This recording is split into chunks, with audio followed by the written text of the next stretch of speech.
High, আমি সুন্দর আলী। একটি অসুন্দর ডটকাস্ট নিয়ে তোমাদের সামনে উপস্থিত হয়েছি। আজকে আমাদের মাঝে উপস্থিত আছেন আমাদের অঞ্চলের চোর ইউনিয়নের ভাইস প্রেসিডেন্ট। চলুন তার কাছ থেকে চুরির কিছু এক্সপিরিয়েন্স এবং তথ্য জেনে নিন। হ্যাঁ, বলুন। আপনি স্টুডিওতে খৈনি নিয়ে এসেছেন, সেটা আচ্ছা বাদ দিন। আচ্ছা, আপনার এরকম বিচিত্র নাম হওয়ার কারণ কি? তা কেমন নাম হবে? নিজের আসল নাম বলে গ্রামের লোকের কাছে মার খাবো নাকি? আর তাছাড়া বেশিরভাগ চোরেদের এরকমই নাম হয়। ও আচ্ছা, তা শুনলাম আপনি আগে আমাদের অঞ্চলের চোর ইউনিয়নের প্রেসিডেন্ট ছিলেন, হঠাৎ করে ভাইস প্রেসিডেন্ট কেন? আর বললেন না, সেদিন ছিল ঝড় জলের রায়। কানার মতন ঢুকলাম তো ঢুকলাম, ওস্তাদের বাড়িতে ঢুকলাম। ধরা পড়লাম ওস্তাদের বাপের কাছে। সেই খবর সকাল হতে না হতে হতেই জানাজানি হয়ে গেল। তারপর চোরের দলগালা আন্দোলন করে করে নামিয়ে দিলে। ও আচ্ছা আচ্ছা, আমি শুনলাম আপনার বাবা একজন ডক্টর এবং আপনি একজন সম্ভ্রান্ত পরিবারের ছেলে। তো আপনি এই চুরি পেশায় কেন? চুরিও তো একটা বড় সড়ো পেশা। আমার বাবা সম্মানীয় হয়েছে তো কি হয়েছে? এখানে আমার বাবা কতবার ইন্টারভিউ দিতে এসেছে, অথচ দেখেন আমি ইন্টারভিউ দিতে এসেছি। বেশ বেশ, তা হঠাৎ করে এই চুরির পেশায় আপনার আসা কিসের জন্য? এদিক ওদিক করতে যা হয়ে গেছে, ইয়া কি আর জানা জিনিস? বাদ দেন। আপনি যখন বলতে চাচ্ছেন না, তাহলে ছেড়েই দিই বিষয়টা। আপনি চুরি তো অনেক করেছেন, তা প্রেম করেছেন কয়টা? জীবনে প্রেম একবারই আসে। আমি অনেক করেছি, কিন্তু টিকেনি একটা। আচ্ছা, তো নাটকের কারণ? না টেকার কারণ আমার পেশা। যেমন ধরুন, গার্লফ্রেন্ডের মোবাইল চুরি করতে গিয়ে ধরা পড়েছিলাম। পাবলিক ধরে উদুম কেলালো। এতবার বললাম ওটা আমারই জিএফ, আমারই জিএফ, শুনলই না।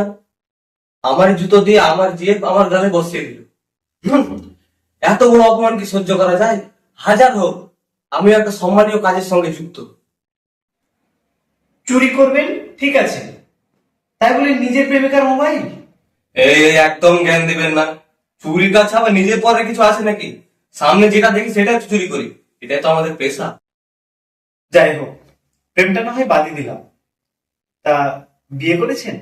না না, সে কি, আপনি চোরেদের এত বড় সর্দার হয়ে এখনো বিয়ের পিড়িতে বসেননি? প্যান্ট টাইট ছিল তো, তাই বসতে পারিনি। আমাদের বর্তমান সমাজে চুরিটাকে একটা নিকৃষ্টতম পেশা হিসেবে ধরা হয়। আপনার একটু লজ্জা করে না? কিসের লজ্জা? লজ্জাটা কিসে? আমি তো আমার বাবার কথা রাখছি। কি, আপনার বাবা আপনাকে চুরি করতে বলে নাকি? আরে না না, আমার বাবা আমাকে পরিশ্রম করে ইনকাম করতে বলে। সে কি, চুরি দেওয়ার কিসের পরিশ্রম?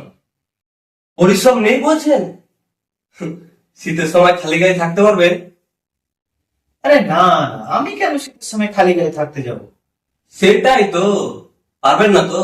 ভাবুন তো একবার, মাঘ মাসের শীত, খালি গায়ে সরষের তেল মেখে চুরি করতে যাচ্ছেন, কেমন লাগবে? ভাবুন তো, ভাবুন। আজব তো, আমি কেন চুরি করতে যাব? আরে বাবা, ভাবুন না। ভাবতে তো আর পয়সা লাগছে না, আর ভাবলেও আপনি চোর হয়ে যাচ্ছেন। আরে সেটা নয়, আপনি আমার কথা ছাড়ুন তো, আপনি আপনার কথা বলুন। ওকে, অ্যাজ ইউ ওয়ান্ট।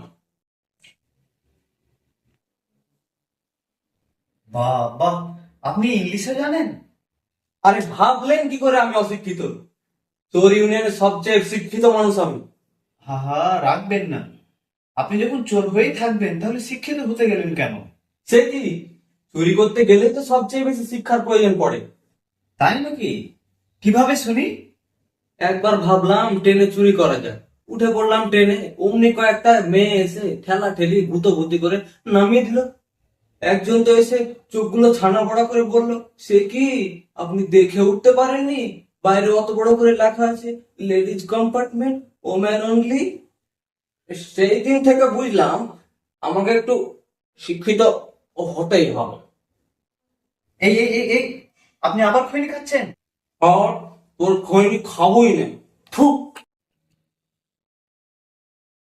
আচ্ছা, আপনার চুরি করা নিয়ে যখন এতই সমস্যা, তাহলে আপনি চুরিটা ছেড়ে দিলেই পারেন।